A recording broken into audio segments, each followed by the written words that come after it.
Okay, so the MacBook Neo is probably gonna be the most popular computer ever, and I mean rightfully so, because this thing can handle a lot more than you think, and that price point is just insane. Most people who buy this MacBook are gonna be first-time Mac users though, and they will have no idea on how to get the absolute most out of this machine, so I figured that today I'll walk you through all the apps, tips, settings, etc. that I use to set up all my MacBooks, because I've used quite a few of them, so I think I've pretty much nailed down the perfect MacBook setup. So let's start off by changing a few essential settings because, for example, as you might have noticed, right click does not work on your MacBook right away, but you can set this up by going to System Settings, heading down to Trackpad and selecting click in bottom right corner under secondary click. So yeah, now right click works. By default, your Mac's accent colors are also set to match with the color of your MacBook Neo, and I'm personally not that big of a fan of this, so I'm gonna change this by going to Appearance here and selecting the multicolor option under Theme. You should also definitely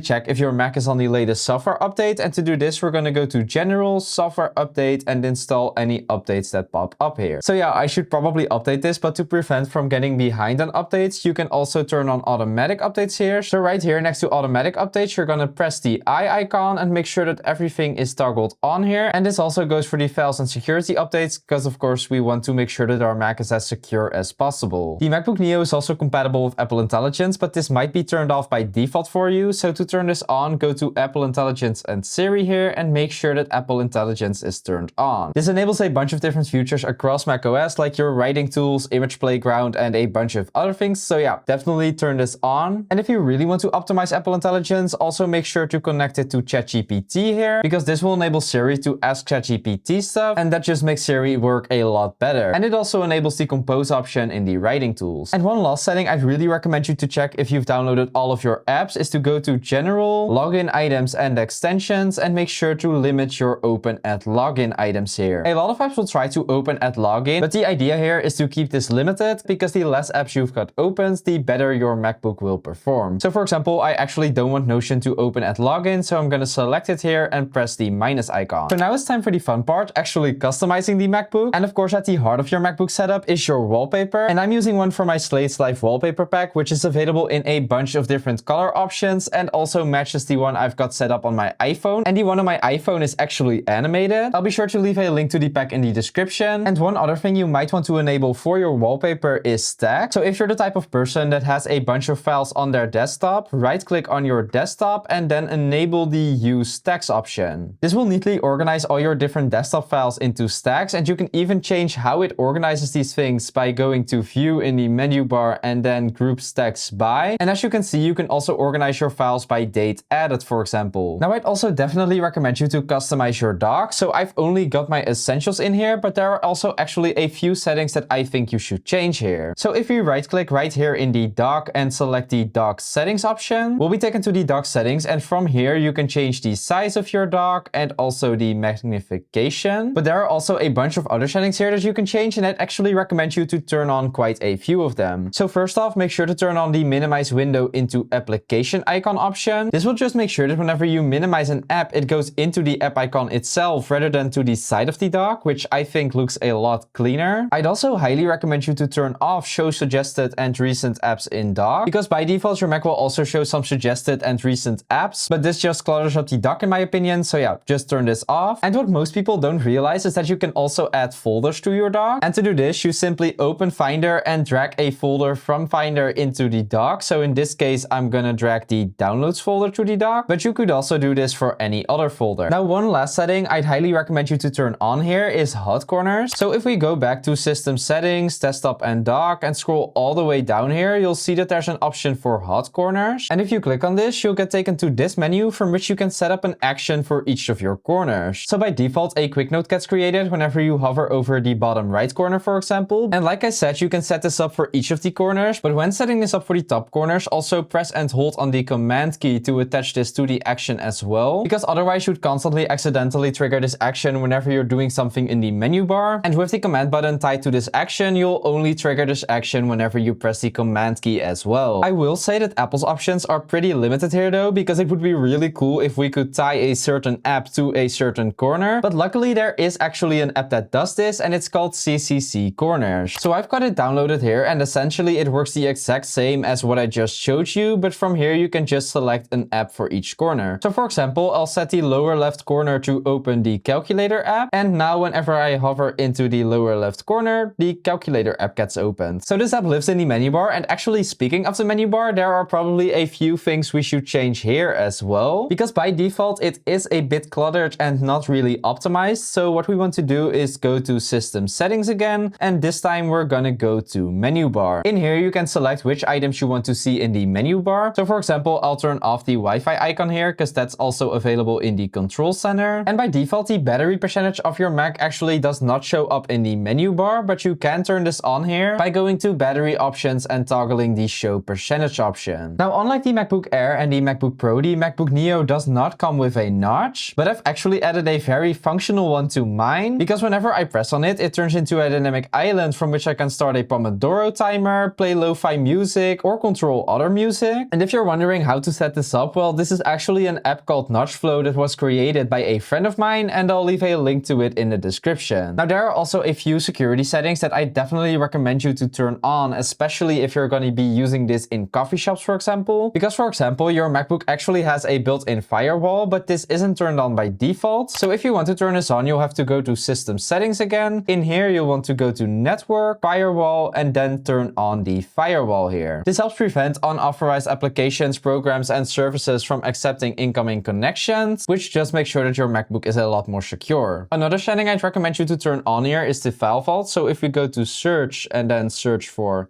File Vault, you'll get taken to this menu, and if we turn on the File Vault here, your MacBook's files will actually be encrypted, which adds another layer of protection to your MacBook's data. And another security setting I'd highly recommend you to check after you've installed a bunch of different apps is to go to the privacy and security setting here and then selecting the location services, because a lot of apps will ask you to track your location without really having a reason to do so. And tracking your location actually drains your battery quite quickly, so make sure to limit the apps that can do this. You also might have noticed that there isn't a native Netflix or YouTube app for the MacBook, but here's how you can fix this. So if we open Safari and go to the YouTube website, we'll be able to click on this share icon here, and in here there will be an option for add to dock. And with this option, you can turn any website into an app. So if we press this, you'll be prompted to give this new app a name. So yeah, YouTube would work here. And if we press add, you'll see that it will be added to my dock, from which I can just open it as any other app. Another feature on your MacBook that most people don't know is that you can actually very quickly rearrange your windows. And you can do this by quickly flicking your window to the side of the MacBook for a split screen view. Or if you want a little more flexibility, you can also press and hold on the green dot here and use one of these options. Now, before we move on to how you can make your Mac a lot more aesthetic with a bunch of different widgets, let's first talk about how you can optimize the Finder, because you'll be using this application a lot, and setting up these few settings is just going to help you work a lot faster. Now within Finder, there are a few views that you can choose from by pressing Command 1, 2, 3, or 4. I personally love using the column view by pressing Command 3 though, as I think that gives me the best overview of where my files are located. Another thing I'd highly recommend you to turn on here though is the path bar, and you can turn this on by going to View in the menu bar and selecting the Show Path Bar option. This will just add a little bar to the bottom of your Finder window, which shows the path you've taken to get to a certain file. And actually another thing that you should probably add to your Finder window is a airdrop icon. So if we right click on the toolbar here and select the customize toolbar option, you'll be prompted with this window, which allows you to completely customize your Finder toolbar. And in here, there's also an airdrop option, which I'll just quickly add in here. And if we then press done, you'll see that whenever we click on this airdrop option, we can just quickly airdrop the selected file. Oh, and a lot of people don't know this, but you can actually also customize the color of your folders and add an icon to it. You can also do this for folders that are on the desktop, and you can do so by right-clicking on a folder, selecting the Customize Folder option here, selecting a tag which will add the color to the folder, and then selecting one of the icons here. And two other things you should check out in Finder before we move on to the widgets, I promise we'll get there, is changing your default folder, because by default, whenever you open a new Finder window, it will open the Recents folder. And you can actually change this to any folder you like by going to Finder in the menu bar, clicking on Settings settings here, and in here selecting a folder of choice under new Finder window shows. And the last feature you should check out in Finder is smart folders. So if you've got a Finder window open, go to File in the menu bar and then select the new smart folder option. This will create a new smart folder for which you can actually set a criteria. So for example, if I press the plus button here and set this one to created date is before a certain date, for example, this folder will collect all the files for me that were created before a certain date. And there are a ton of criteria that you can choose from here. So if you set this up right, this can be a very powerful feature within your setup and essentially automatically organize your files for you. So now it's finally time to look at some amazing widgets that will take your MacBook setup to the next level. And a few Mac apps that I like to use for these are Locera Widgets and Sleeve. Locera Widgets gives you access to a bunch of extra widgets that I think look very much like the way Apple would design them. So for example, we've got this calculator one, we've got one that tracks birthdays, a sticky notes widget, one that tracks the storage on your MacBook. And yeah, these very much look like how Apple would create a widget. But the other app I mentioned adds a whole nother dimension to this, I think. It's called Sleeve. And this essentially adds a super aesthetic now playing widget to your desktop that you can completely customize. So if I right click on this widget and go to settings, you'll see that there are a bunch of different styles that you can choose from. I personally love this minim style, but yeah, I'm sure there's something in here for you too. But where the true power of widgets shine is if you use the widgets that are on your iPhone on your MacBook, because you can actually cross-use widgets if you've got the right settings set up. And to do this, we're gonna go to System Settings again, then head over to Desktop and Dock. In here, we scroll down a little bit to Widgets and make sure to turn on the iPhone widgets option here. This setting adds all of the widgets that are available on your iPhone to this widget selector on your Mac. So for example, I've got the Not Boring Weather app here now. But one widget I personally love to use is the MD Vinyl widget. And this is another now playing widget, but this time in the style of a vinyl player, which I just think looks absolutely amazing. Okay, so if we add one last widget to this setup, I think we're pretty much done here. But if you want, you can change one more setting to make the app icons on your Mac transparent. And to do this, we're going to go to System Settings, Appearance, and set the icon and widget style here to clear. This completely makes the icons in your dock transparent along with your widgets, which I just think looks absolutely amazing. And yeah, that's pretty much everything there is to your iPhone setup. But of course, you should definitely also install some other apps on your MacBook. And I've actually made a video about 12 Mac apps that I think everyone should install on their Mac, so you can check that out next. As always, thanks so much for watching. Don't forget to subscribe, and I'll see you next time.